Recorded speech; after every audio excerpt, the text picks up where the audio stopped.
There is a kind of identity that isn't built, it's discovered. Maybe you were the smart one who never had to study for it, or the one who could always talk his way into any room. One gift shows up early, works so well and so completely that a person never has to build anything else underneath it. For years, sometimes for a whole life, that's enough. Then the gift leaves. Age, injury, luck, it doesn't matter how. What matters is whether the gift was something you had or something that had you. Roy Jones Jr. built his career on being untouchable, not just winning, but making it look effortless. For over a decade, that gift was so complete, he never had to find out what else was holding him up. Then in 2004, within months of each other, two fighters caught him clean and put him on the canvas. The reflexes that used to make him impossible to hit simply weren't fast enough anymore. There was nothing else underneath to catch him. It started when he was 5 years old. His father, a Vietnam veteran who'd earned a Bronze Star for running through gunfire to pull another soldier to safety, and a former professional boxer whose own career had ended on a losing streak against fighters like Marvin Hagler, decided his son would finish what he never got to. He trained him not by teaching him technique, but by trying to break him. Belts across the back of his legs while he ran. Pipes and bats, his father's own training props, to keep the bluff on him, as he put it, years later. Sparring from a young age against boys twice his size and years older. Beatings that could run 20 minutes at a stretch. While young Roy swung and missed and got hit, his father knelt in front of him, taunting. "What's wrong? Getting tired. Told you weren't quick enough. Crying again? Little girly crying again?" Jones described it himself decades later. "I was in pain all day, every day. I was so scared of my father." He'd pull up in his truck and start looking for something I'd done wrong. There was no escape, no excuse, no way out of nothing. Getting hurt or dying might have been better than the life I was living. There was no version of caution that made the pain stop. His father found a reason regardless. So the only thing left to decide was how he met it. Not flinching, not hiding, meeting the punch instead, because a hit he chose to take hurt less than one that just happened to him. That wasn't rebellion. It was the one variable a 5-year-old was still allowed to control. Not whether the hit was coming, only whether he flinched from it. He carried that same absence of flinch into the ring as an adult. Combined with real natural speed, it became a signature no coach would ever have designed on purpose. Hands dropped to his sides, chin exposed, daring opponents to try.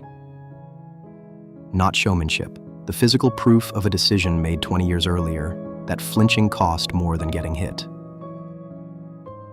He was, by any measure, one of the most gifted fighters of his generation.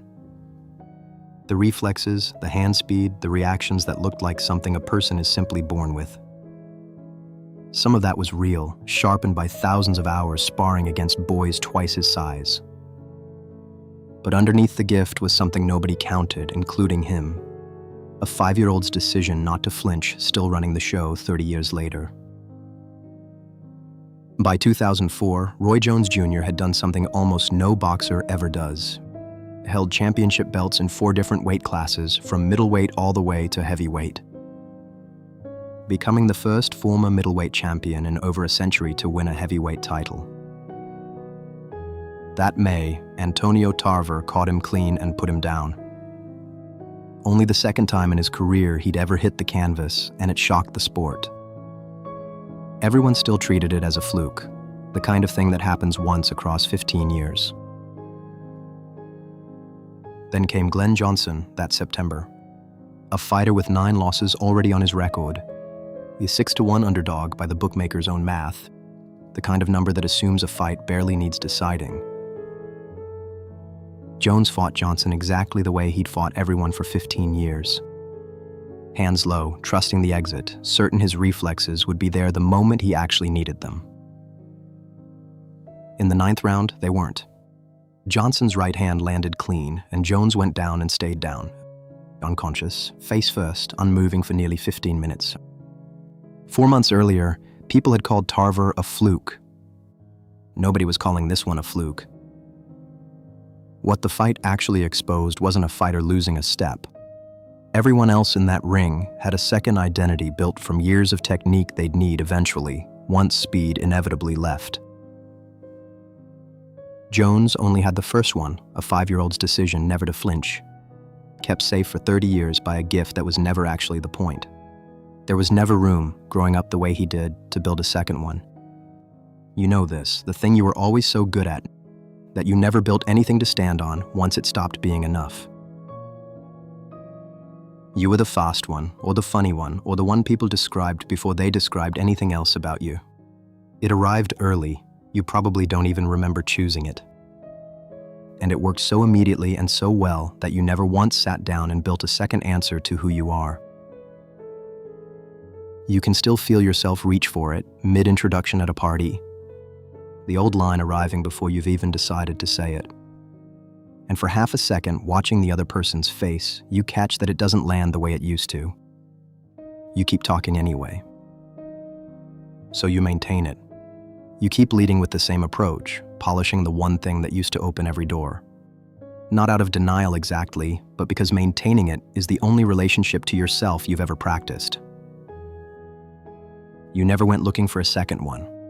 Why would you, when exploring anything else felt like walking away from the one part of you that was already proven?